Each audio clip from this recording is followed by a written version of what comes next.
अशुचि भावना में हमने अनेक बिंदुओं पर विचार किया और अनेक बिंदुओं पर विचार करते हुए आज हम निष्कर्ष पर पहुंचेंगे कि हमारे लिए शरीर को कहाँ और कितना महत्व देना चाहिए।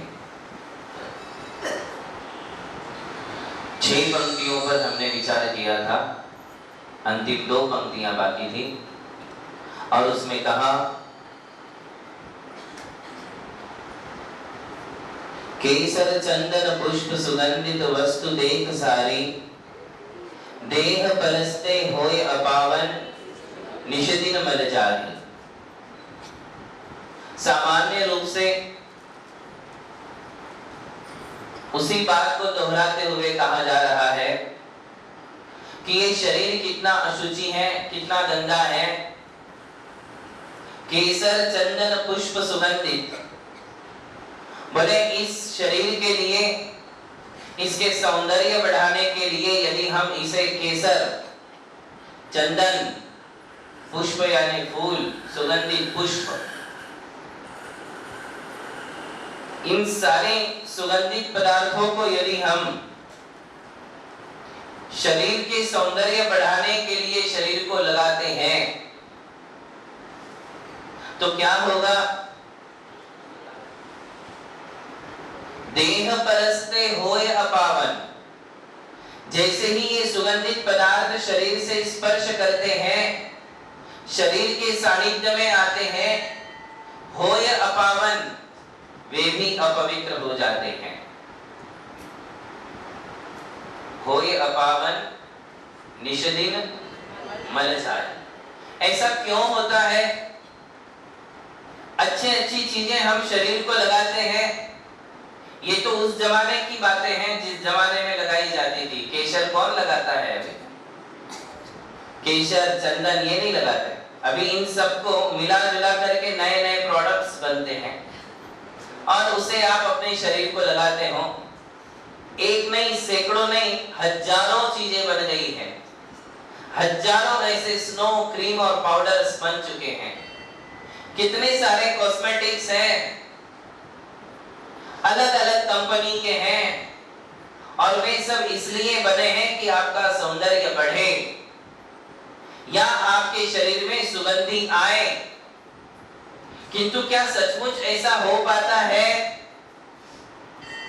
तो आचार्य कहते हैं देह परस्ते होय अपावन, जितनी भी अच्छे सुगंधित पदार्थ हैं, कॉस्मेटिक्स हैं, तुम अपने शरीर को लगाते हो तो तुम्हारा शरीर अच्छा बने या ना बने, वो चीज गंदी जरूर हो जाती है। साबुन से शरीर धोया जाता है, शरीर स्वच्छ नहीं हो पाता, साबुन गंदा हो जाता है। क्या हो जाता है? साबुन गंदा हो जाता है या शरीर साफ हो जाता है? साबुन गंदा हो जाता है। यदि साबुन के लगाने से शरीर स्वच्छ और शुद्ध हो जाता तो दोबारा साबुन लगाने की जरूरत क्यों पड़ी? फिर रोज रोज साबुन क्यों लगाया? इसका अर्थ है कि साबुन तुम्हारे शरीर की गंदगी को दूर नहीं कर पाता है, बल्कि वो दूर करने आता है और स्वयं गंदा हो जाता है। क्या हो जाता है? पानी गंदा हो जाएगा। तुम पानी से शरीर को धोते हो किंतु पानी गंदा हो जाता है, शरीर शुद्ध नहीं हो पाता। साबुन गंदा हो जाता है किंतु शरीर शुद्ध नहीं हो पाता। पाउडर गंदी हो जाती है किंतु तुम्हारा चेहरा ज्यों का त्यों। किसी किटी पार्टी में जाना हो, शादी में जाना हो, किसी के घर जाना हो, सगाई हो, बारात हो, कोई फंक्शन हो, पर्युषण हो, धूप दशमी हो, उपवास का पारणा हो, तो सबसे पहले हम क्या करते हैं? आईना देखते हैं, आईना में देखते हुए पूरा मेकअप कर लेते हैं। सब कुछ वो लगाते जो नहीं लगाना चाहिए वो सब लगा लेते हैं। अब होता ये है कि तुमने लगाया कि वहां जाकर के, किंतु तुम वहां जाने तक धूप लग जाती है और वो सब जितना भी तुमने जिसको टिकाऊ समझा था वो सब निकल जाता है। धूप लगने की देरी है, तुम्हारा सारा मेकअप निकल जाता है, उतर जाता है, 2 घंटे भी टिक नहीं पाता। थोड़ा सा पसीना आया कि पाउडर गाया, थोड़ा सा पसीना आया कि क्रीम चली गई, कहां उड़ गई? बचता है कुछ? उसके लिए फिर ऐसी गाड़ी चाहिए कि गाड़ी में बैठ के जाओ, छुप के जाओ, कहीं हवा नहीं लग जाए, कहीं धूप नहीं लग जाए। ऐसा तो तुम्हारा चेहरा है, थोड़ा धूप और हवा लग जाए तो सारा मेकअप उड़ जाए। ऐसा भी नहीं कि भैया ये दीवार पे कलर चढ़ाया है, दीवार पर जो कलर चढ़ाते हो दिवाली को, तो अगली दिवाली तक टिक के तो रहता है, तुम्हारा तो 2 घंटे भी नहीं टिकता है। टिकता है? नहीं टिकता है, वो उड़ जाता है। अर्थात वो जो पाउडर जब तक डिब्बे में थी तब तक अच्छी थी, वो स्नो, वो क्रीम, वो जितने भी कॉस्मेटिक्स थे, वो जब तक अपने अपने डिब्बे में पैक थे तब तक बहुत अच्छे थे, तब तक अच्छे लगते थे, अच्छी सुगंध आती थी। और जैसे ही वो तुम्हारे शरीर को लग जाते हैं वैसे वो भी गंदे हो जाते हैं, दुर्गंधित हो जाते हैं, उसमें और दुर्गंध आने लग जाती है। बात समझ में आ रही है? ये कहने का अर्थ क्या है? ये क्यों कहा जा रहा? ये कहा जा रहा है कि शरीर इतना गंदा है, 3.5 करोड़ रोम है ऐसा बतलाया जाता है शरीर में। कितने? 80 करोड़ बता रहे हैं, हमने तो बहुत कम बताया। कुछ रोमों की संख्या है शरीर में, इतने रोम है, और उसमें से स्वेट बहता है, पसीना बहता है। कहां से कोई चीज टिकेगी? कहां से कोई कॉस्मेटिक सुगंधित द्रव्य टिकेंगे? जैसे ही पसीना आया कि वो अपने साथ वो सब पाउडर लेकर के चले जाते हैं, पानी बन के बह जाता है, कुछ भी बचने वाला नहीं है। शरीर गंदा है, 9 द्वार तो बहते ही हैं, 9 द्वार के अलावा इतने जो रोम है उन रोम से गंदगी बहती है, और उसके कारण कोई भी सुगंधित पदार्थ टिक कर के नहीं रहता है, इतना शरीर गंदा है। तुम्हारे पर्स में, तुम्हारी बैग में कोई छोटी सी भक्तामर की पुस्तक कभी नहीं मिलेगी, छोटी पूजा की पुस्तक कभी नहीं मिलेगी। यदि यात्रा कर रहे हो, जर्नी कर रहे हो, ट्रेन में हो या प्लेन में हो, सफर कर रहे हो, तुम्हारी पर्स में कंघी जरूर मिलेगी, आईना जरूर मिलेगा, एक स्नो पाउडर क्रीम जरूर मिलेगी। ये डिब्बियां ले लेके घूमते हो, अरे क्या देने वाली है वो डिब्बियां तुम्हें? एक आध भक्तामर की पुस्तक ले जाते और वो पढ़ते, आईने की बजाय भक्तामर की पुस्तक देखते, तो तुम्हें अपने आत्मा का आईना दिखता, तुम्हें परमात्मा के दर्शन हो जाते। और आईना देखते हो, उसमें अपना वो सड़ियल चेहरा, वही चेहरा क्या रोज रोज देखते हो। ऐसी आदतें वाले हैं कि घर से बाहर निकलना है तो पहले आईना देखे बगैर घर के बाहर जा ही नहीं सकते, ऐसी गंदी आदतें लगी हैं। कौन देख रहा है तुमको? पहले ये तो बताओ, तुम्हें देखने वाले हैं कितने? एक तो बताओ जो देखता हो। कोई नहीं देखता है, किसी को पड़ी नहीं, सब अपने कामों में लगे हुए हैं। तुम जैसे हजारों घूम रहे इस दुनिया में, हजारों, लाखों करोड़ों तुम जैसी घूम रही है, तुम जैसे घूम रहे हैं। किसी को फुर्सत है जो तुम्हारा चेहरा देखे? कोई देखने वाला नहीं है। और एक दिगंबर जैन साधु है, ना स्नो लगाते, ना क्रीम लगाते, ना पाउडर लगाते, ना तेल लगाते, केशों चौड़ कर लेते, अपने बालों की जो सौंदर्य उसको भी हटा करके चलते। सारी दुनिया की नजरें एक टक लगा करके उनकी तरफ देखती है। दिगंबर साधु को सारी नजरें एक साथ मिलजुल करके देखती हैं, उन्हें सब देखते हैं। यूनिक पर्सनैलिटी है, तुम्हें कोई नहीं देखता है। तुम कितना भी सज धज के जाओ, तुम जितना सस्ते हो उतना ही दूसरी सस्ती है, उतनी तीसरी सस्ती। अब देखे तो किसको देखे? अरे कोई 10-15 है और उसमें एक ही सच के आए तो सब देखे, सभी सच धज के आ रही है, सब अपने आप को सेलिब्रिटी समझती है। तो कौन देखने वाला है बताइए? कोई देखेगा? कोई भी। सच्चाई यही है कि कोई भी तुम्हें देखता नहीं है, फिर भी तुम दुनिया को दिखाना चाहते हो। श्रृंगार केवल अपने पति के लिए किया जाता है और तुम उसके लिए तो कुछ नहीं करते हो, बाहर दुनिया के लिए सब करते हो। जो है वास्तविकता वो बता रहा हूं। हम सारी दुनिया को दिखाना चाहते हैं जिसमें कोई सार नहीं, जिसमें कोई तथ्य नहीं, जो बिल्कुल निस्सार है, उस चेहरे को ले लेकर के घूमते हो। चेहरा लेकर के मार्केट में जाओगे, 4 पैसा भी कमाई नहीं कर पाओगे यदि क्वालिटीज नहीं है तो। तुम्हारे अंदर क्वालिटी होगी, डिग्री होगी, कुछ चतुराई होगी, कुछ कलाएं होगी, आर्ट होगा, तो तुम आर्ट के दम पर, आवाज के दम पर, कलाओं के दम पर, डिजाइनिंग के दम पर, अपनी चतुराई के दम पर तुम कुछ कमा करके आओगे और ये चेहरा सिर्फ लेकर के जाओगे तो 4 पैसा, 4 आना भी नहीं मिलेगा। मिलेगा? घूम करके आ जाओ 2 घंटे, कोई डालने वाला है पैसा? और वही तुम अपनी आवाज लेकर के जाओ, वही अपना दिमाग लेकर के जाओ, वही अपनी आर्ट्स और क्वालिटीज लेकर के जाओ, दुनिया तुम्हारे पास पैसे न्योछावर देगी, फेंकेगी। कंपनियां उठा उठा करके ले जाती हैं लड़के लड़कियों को। क्यों? क्योंकि उनके पास डिग्री है, उनके पास है दिमाग है, पढ़ा है, पढ़े हुए हैं, और उनको लाखों की सैलरी देती हैं। चेहरा देख के देती हैं, चेहरा देख के देती हैं।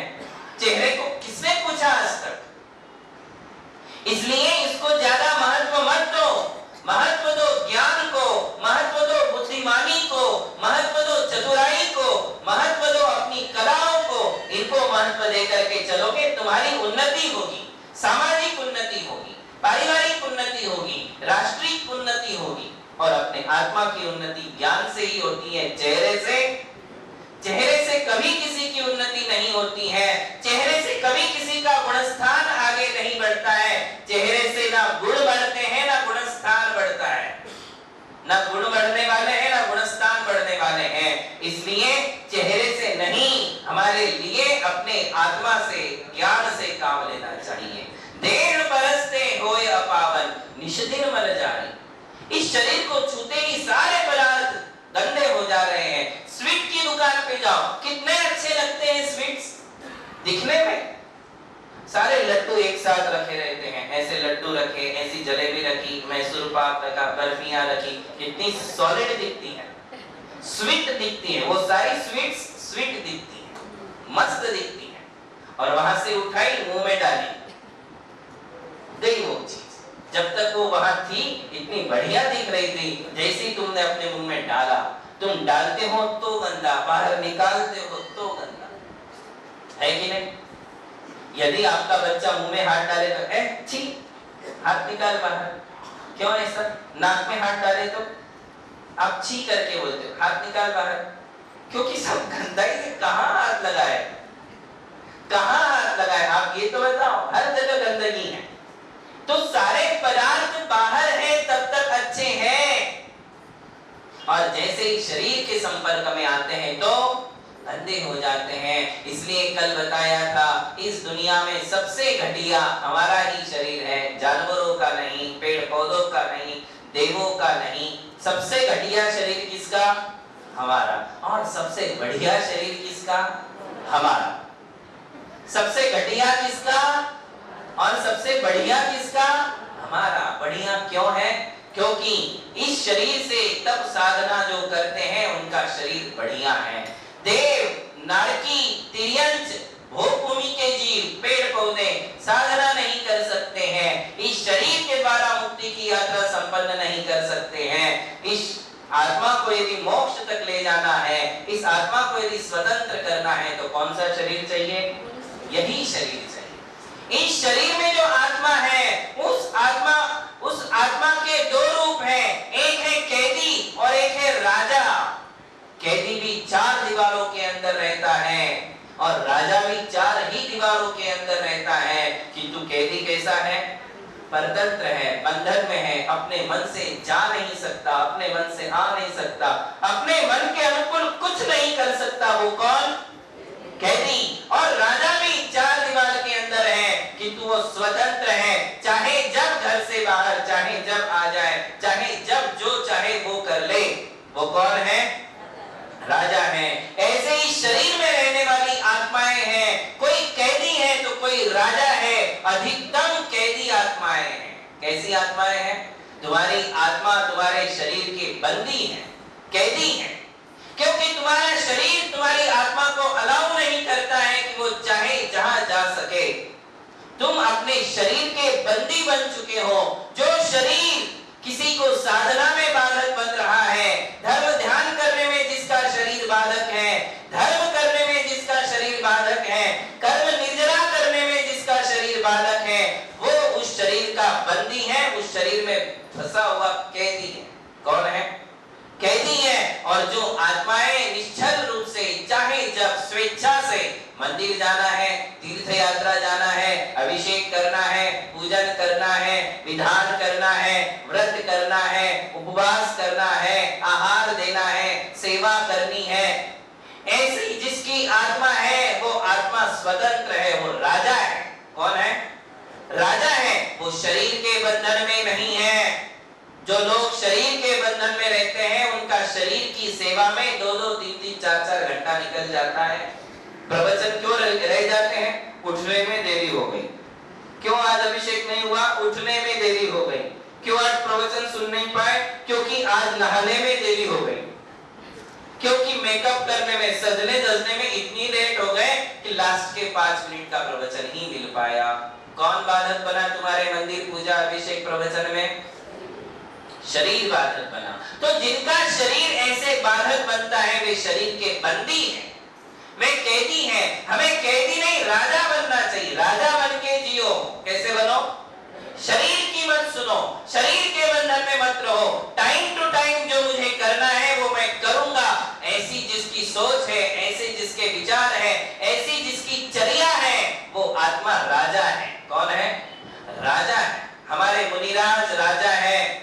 चाहे जिस दिन उपवास कर लिया तुम कितना ही मनाओ, कोई उनको फर्क नहीं पड़ता है। महाराज जी हमने तो चौका लगाया और आपने उपवास कर लिया।